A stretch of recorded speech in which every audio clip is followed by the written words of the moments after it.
Olá pessoal, acontecendo aqui está na OneWG, uma agência de propaganda de Florianópolis. Nós vamos conversar com o Rogério Alves, que é o diretor de criação da agência, que voltou ontem de São Paulo, depois de 2 dias, julgando profissionais do ano. Ele vai contar os bastidores dessa premiação, o que ele viu lá. Prêmio é uma coisa que muita gente fala que é importante, outro tanto fala que não é importante, e a gente verifica que profissionais do ano recebe de 1.000 a 1.500 peças para concorrerem, e Cannes, por exemplo, 32 mil peças. Então acho que prêmio tem uma relevância no negócio, não só da propaganda, mas do anunciante, de veículos, de produtora. Nós vamos falar um pouquinho sobre isso. E aí, Rogério, tudo bem? Tudo bem, Gerson. Cansado depois de 2 dias? Muito cansado, porém é um cansaço que valeu a pena. Foi muito interessante ver os trabalhos que foram escritos do Brasil inteiro, mais especificamente da região Norte e Nordeste, que foi a regional que eu fiz o júri.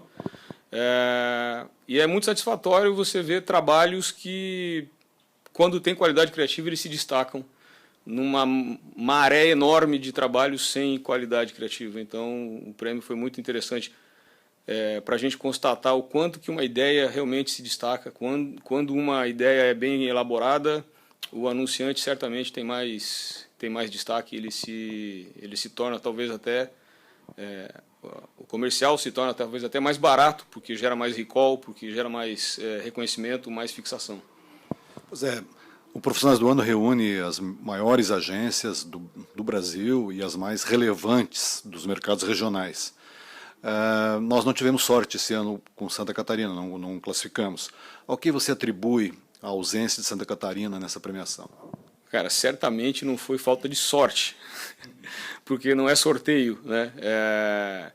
Eu atribuo a uma onda, talvez, que a gente tem no nosso mercado, de imediatismo, de investimento muito baixo em qualidade, tanto de produção quanto de criação. A gente vê muitos clientes optando por abrir mão de uma agência mais qualificada para ser atendido por uma agência menor, sem tanta relevância, sem tanta experiência e sem tanto talento. E o resultado é praticamente uma lógica matemática do que acontece. Quando Santa Catarina consegue emplacar uma peça entre os finalistas, já é um destaque, porque a nossa tradição é não conseguir, ao longo de um ano, fazer muito volume, fazer qualquer coisa que possa ter alguma chance. Para Porto Alegre e para Curitiba é uma regra. Eles estão sempre participando, são mercados que têm um volume de produção grande e tem talvez uma massa de clientes, de anunciantes que também talvez tenham um pouco mais de visão da importância de ter um trabalho, principalmente em televisão, bem realizado. Então, eu acho que essa é uma das explicações, né? A gente ficaria um dia inteiro tentando especular sobre todos os motivos, mas eu acho que o principal é esse. Não tenho visto as agências se puxando, não tenho visto as agências nem mesmo exigindo das equipes, muito menos os clientes talvez, exigindo das equipes um diferencial criativo, o que é contraditório, porque em época de crise você precisa usar a criatividade para poder alcançar melhores resultados. O auge da publicidade, e principalmente em televisão, que é o caso do Profissionais do Ano, o auge da publicidade brasileira no mundo, destaque em Cannes, foi numa época que a gente tinha inflação de 80% ao mês, né? Então, em épocas de crise, a publicidade brasileira sempre se superou com criatividade, justamente porque não havia tantos recursos, tanto investimento. Mas dessa vez, nessa crise, eu tenho visto o contrário. Eu tenho visto que a tendência é você se tornar ainda mais flat, tentar dizer tudo ao mesmo tempo, tentar investir o mínimo possível em qualidade. E o resultado é esse. O resultado é que, se você vê um break inteiro de comerciais, se você assistir a televisão durante 10 horas seguidas em Santa Catarina, você provavelmente só vai ver boas ideias, bem realizadas, bem produzidas, de anunciantes de fora, de agências de fora. Você percebeu na região norte que você julgou a mesma situação, ou lá a coisa não está tão econômica assim? A situação é parecida no sentido em que a gente viu 104 comerciais e tinha 2 que nós, do júri ali, percebemos como os favoritos. O júri do Profissionais do Ano, você vai, julga, dá a tua nota nas peças e você não sabe o resultado da soma, né? Então a gente não sabe quem ganhou. Mas a gente conversa com as outras pessoas que julgaram, era um grupo de 10, 12 pessoas numa sala, e a partir dessas impressões a gente consegue deduzir que aquilo que nós vimos como, nós criativos que estávamos no júri vimos como mais interessante, é o que as outras pessoas que não eram de criação do júri também perceberam. Então, e eram 30 campanhas na região Norte e Nordeste, campanhas que algumas têm 6 peças, outras têm 2, né? Então tem mais quase 100 comerciais ali, em que a gente conseguiu identificar 2 campanhas com qualidade de criação. Nem sempre... Produto, é varejo, serviço? Cara, eles têm muita cultura em anunciar serviços educacionais, colégios, faculdades, cursinho, tem muito material disso. Então tem algumas coisas boas nessa área. Tem uma cultura parece que tem um shopping center em cada esquina ali, porque assim, eu acho que 70% dos filmes eram de shopping, mas nenhum com uma qualidade de ideia, todos muito parecidos. Você não lembra qual é o shopping que anunciou A ou B, parece que são todos o mesmo shopping center. E uma coisa que me chamou a atenção desse segmento também é o fato de que eles usam muito jingle. Tem muito filme com jingle, sem ideia nenhuma, é um jingle e um clipezinho com aquele jingle. Talvez seja uma boa oportunidade abrir uma produtora de áudio no Nordeste, embora tenha bons jingles bem produzidos nos comerciais, mas de ideia a gente vê muito pouca coisa. Eu acho que a gente está... Santa Catarina está praticamente um estado nordestino no que se refere à qualidade de produção e de entrega de criatividade. Tem muito pouca coisa. Pois é. No teu grupo de jurados, tinham quantos do Sul, do Nordeste, do Centro-Oeste? Tinham agências grandes no teu grupo? Tinha agências grandes no grupo. Tinha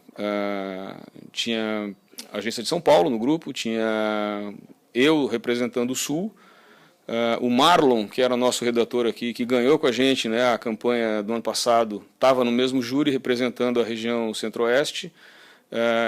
Havia pessoas representando a PUC do Rio Grande do Sul, havia profissionais da Globo, que eu não sei precisar exatamente a região deles, e profissionais de produção também, de produtoras. Então é um júri justo, é um júri honesto para avaliar tudo que a gente precisa avaliar num festival como esse, que é a criatividade, a qualidade de produção. Basicamente são as duas, né? São os requisitos que o prêmio coloca para o jurado avaliar. O prêmio, na verdade, ele não estabelece exatamente, olha, vamos priorizar a criatividade ou vamos priorizar a qualidade. Até porque qualidade também inclui criatividade. Não adianta só qualidade de produção, você tem que ter a qualidade da inteligência da peça, né?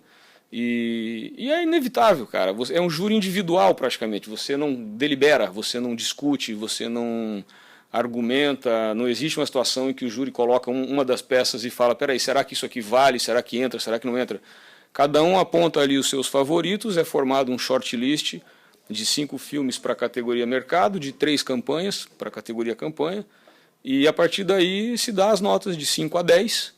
Né? E a gente só vai descobrir quem realmente tirou a soma maior no dia da entrega. Então, não há uma orientação do presidente do júri do tipo: vamos valorizar mais as peças melhor produzidas, porque isso favorece os anunciantes que investiram mais. E nem, por outro lado, esqueçam a qualidade de produção, vamos valorizar a ideia. Mas as pessoas que estão ali julgando têm esse critério de buscar o equilíbrio entre as duas coisas. Então, eu acho difícil uma peça premiada não ter ideia, ou ter uma ideia e ter uma produção ruim. Acho difícil. É impossível, talvez. E como é que vocês receberam essa novidade da campanha integrada? Isso foi um negócio novo? Teve alguma explicação de qual é o critério? Dá uma explicação sobre isso.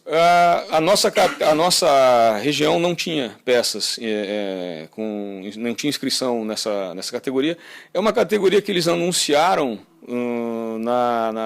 quando o prêmio já não tinha mais, você não tinha mais chance de fazer algo para o prêmio. Então, quem usou as outras plataformas de uma forma integrada com televisão tinha algo a inscrever. Quem não usou não tinha como preparar uma inscrição, né? O prêmio ele é bem justo em relação a isso, né? Então, eles lançaram essa categoria e quem fez algo ao longo daquele período tinha chance de inscrever. Mas foi uma dificuldade discutida depois com até o pessoal da Globo, da área digital, que existe muita tecnologia disponível e existe muita limitação de tecnologia também. Quer dizer, você não tem como, no G1, simplesmente reveicular um filme. Não é todo momento, não é todo trabalho que você consegue. Então, o primeiro capítulo, que foi esse ano, dessa categoria integrada, eu acho que serviu para que os criativos possam olhar e falar, opa, como será que é isso? Achei muito inteligente da parte deles criar esse modelo, porque isso estimula a criação, a propor aos clientes usos de plataformas que não sejam só TV, e com isso você promove a própria plataforma, né? A Globo tem essa intenção, estão indo muito forte para isso, mas eu não acredito que vá ter surpresas ou grandes ideias usando essa categoria. Quem escreveu tem muita chance de ganhar porque tem muito pouco concorrente. Você estava explicando como é que funciona a apuração, o julgamento. Não existe um momento em que alguém defenda a ideia, alguém diga, olha, essa campanha está mais propícia a ganhar, e o outro discute, concorda, discorda, não tem essa discussão? Não há essa deliberação. O que existe é a possibilidade, cada membro do júri tem a condição de indicar como finalista uma peça que talvez não tenha entrado como finalista. Eu poderia dizer dos 5 finalistas de filme, se não tivesse ali entre os 5, eu poderia puxar o freio e falar, peraí gente, aquele filme ali é muito bom, aquele filme ali talvez a gente não tenha percebido, ou passou batido, eu acho que ele deveria entrar como finalista. Mas assim, isso não aconteceu. Eu acho que dificilmente isso acontece. Tanto material sem tanta qualidade, tão raros os materiais que têm qualidade, que é difícil um material bom ficar de fora. Só se ele tiver alguma polêmica, aí algumas pessoas não gostaram, mas não houve essa situação, pelo menos não vivi essa experiência. Bom, e a experiência que você teve lá com outros jurados, é enriquecedora? Vocês têm momento para trocar ideia, para conversar? Ou é pauleira e...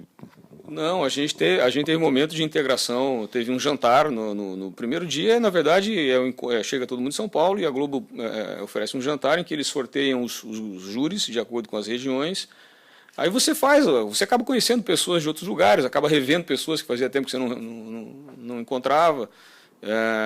Então há uma troca, há uma promoção de network ali. Depois, durante o júri, você tem estágios de espera em que está sendo tabulado, indicações. Dá para conversar bastante, dá para discutir bastante sobre o negócio, dá para fazer bastante perguntas de como é que está lá em vários sotaques, né? E a resposta é geralmente muito parecida. Tanto pessoas que julgaram região sul quanto região norte, todo mundo comenta que realmente a qualidade de produção diminuiu, é natural. A verba diminuiu, não tem tanto dinheiro para produzir como se tinha antes. E eu acredito que em todo júri, em todo prêmio, as peças que têm realmente mais qualidade criativa, elas são uma grande exceção diante do todo, na paisagem, né? Então, o que se discutiu muito foi isso também, quer dizer, o Brasil de verdade, pelo menos o de verdade que aparece na TV. O que é preocupante, porque aparece na TV e aparece na Globo, já é um investimento mais alto. Só imagino os prêmios que tem uma régua mais baixa, né, que tenham sido veiculados em outros canais ou que nem tenham ido para a TV, que já exige mais investimento. Então, é um alerta, o grande alerta que fica, eu acredito, a grande lição que a gente discutiu, a gente até no aeroporto indo embora encontrou de novo o pessoal e continuou discutindo o assunto, é que qualquer ideia melhor trabalhada se destaca, traz mais resultados. Eu discutia com o Marlon, que era do meu lado, no júri também, lá da Gênios. A vontade era botar um cliente dentro da sala de júri, um anunciante, para ele olhar aquilo tudo, porque ele certamente ia ficar entediado no 30º dos 104 comerciais que a gente estava vendo, e ele ia perceber uma repetição de padrão, de comportamento, de comercial, um vício, um cacuete de falar blá, blá, blá, blá, blá, blá, e colocar um monte de informação, e tudo flat, tudo sem chamar atenção. Porque quando ele vê o próprio filme que ele encomenda e que muitas vezes ele até afeta muito diretamente na quantidade de informação e na ideia, ele está vendo só a peça dele, ele está olhando todo a sua necessidade de comunicação imediata retratada ali dentro. Mas quando ele vê todos um do lado do outro, ele percebe que aquilo não se destaca. Eu acho que a Globo deveria abrir umas cadeiras de um camarote atrás ali do vidro, para eles acompanharem os filmes, entende? Porque eu acho que eles teriam teriam um choque de realidade. Eu acho que isso ajudaria a enriquecer a compreensão do anunciante em relação à importância de ter comerciais, comerciais porque ali é TV, né? A gente está falando de um prêmio de TV, mas como é importante ter uma propaganda criativa, ter uma comunicação com um conceito inteligente, mais elaborada, que consiga de fato tocar o consumidor. Bom, vocês tiveram a oportunidade de trocar ideias sobre tecnologia, novas mídias, novas plataformas, a maneira de fazer a comunicação nessas mídias novas, ou não teve esse momento? Eu tive a sorte de, no almoço, estar com um diretor da área digital da Globo na mesa. A conversa não foi muito longa, porque é muito disperso, é muita gente, mas é um desafio que eles próprios, da área digital, estão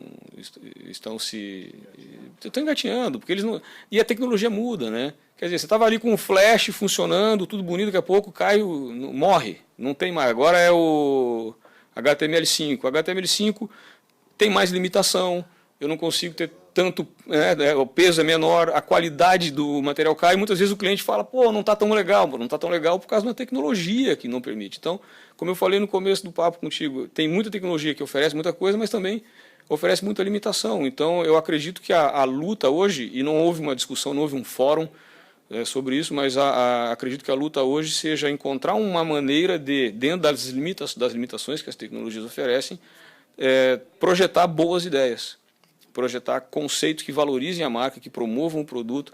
E se discutiu bastante, claro, a questão da primeira e segunda tela, né, dentro de um contexto de que, já que na TV, exemplo, TV, a pessoa, na hora que entra, no programa ela já está com uma segunda tela, na hora da propaganda é muito mais.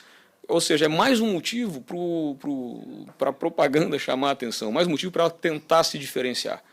Porque as pessoas já estão considerando o break comercial como um som ambiente, né? Ninguém mais está olhando para a TV enquanto está passando propaganda. Então, entrou ali o primeiro comercial, a pessoa já cola o queixo no peito, já começa Então, é preciso estar lá e também estar na segunda tela, ou talvez a TV seja a segunda tela. Mas não houve nenhum fórum, nenhuma conclusão definitiva sobre esse assunto. Eu queria te perguntar o seguinte, você tem uma grande experiência de agência, trabalhou em grandes agências de propaganda, né?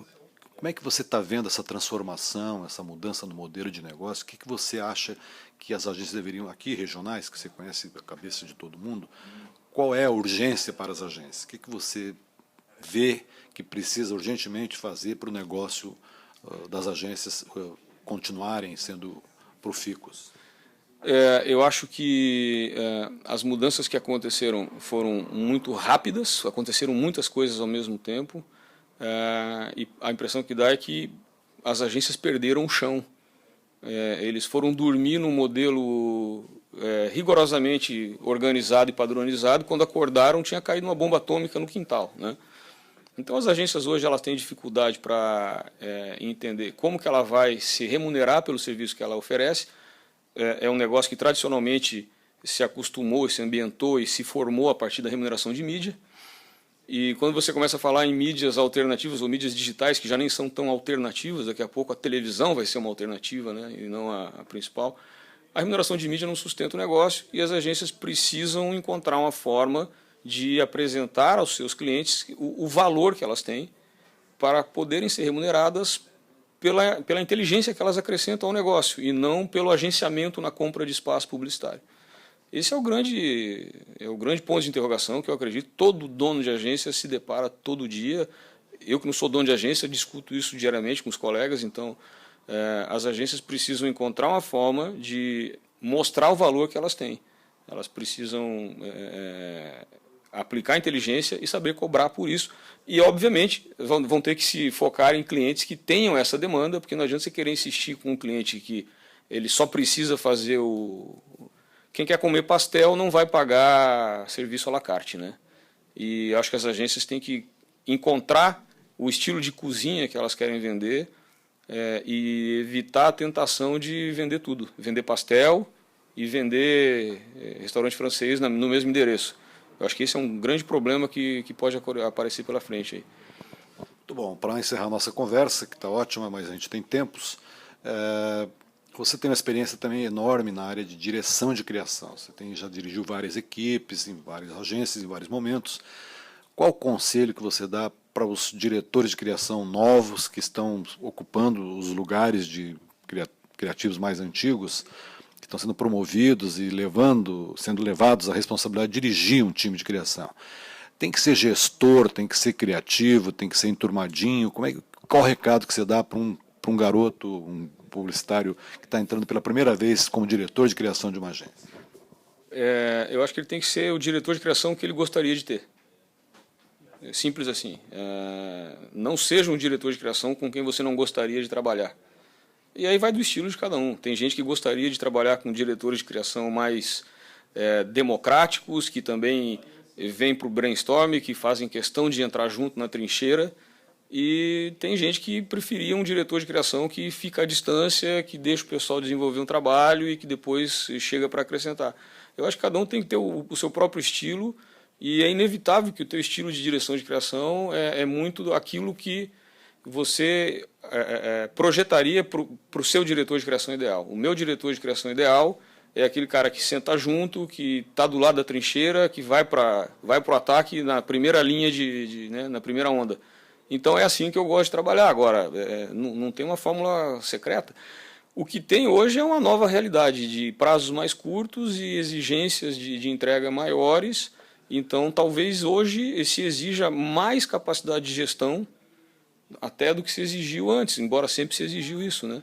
Porque você tem que ter uma visão mais ampla de tudo que está acontecendo ao mesmo tempo e conseguir motivar a equipe, porque um ambiente criativo de uma agência hoje ele é muito mais nervoso, existem muito mais canais, existe muito mais distração, né? Um criativo de 15, 20 anos atrás não parava de 10 minutos para olhar o Facebook, o Twitter, o WhatsApp, as notícias no seu celular ou até mesmo no desktop. Hoje eles param, está tudo ali chamando a atenção. Então, acho que exige-se hoje de um diretor de criação mais ainda capacidade de gestão. E para quem começa a fazer isso agora, é uma dificuldade maior, porque quem nunca exerceu a gestão de uma equipe não vai conseguir começar já a pleno amarrando tudo isso, né? É como tentar arrebanhar 15 gatos de uma só vez, entendeu? Você vai apanhar até conseguir pegar a manha de fechar a porta da cozinha, trancar a janela. Enfim, eu acho que tem um desafio maior para quem começa hoje, justamente por isso. Tem que conseguir aplicar uma capacidade de gestão que exige um pouco mais de experiência, e se o cara começou agora, ele vai apanhar um pouco em relação a isso. Ok, Rogério, obrigado aí pelo teu tempo, pela entrevista, desejo sucesso para você, até a próxima vez. Até a próxima, obrigado, Gelson. Era isso aí, pessoal, até outra vez.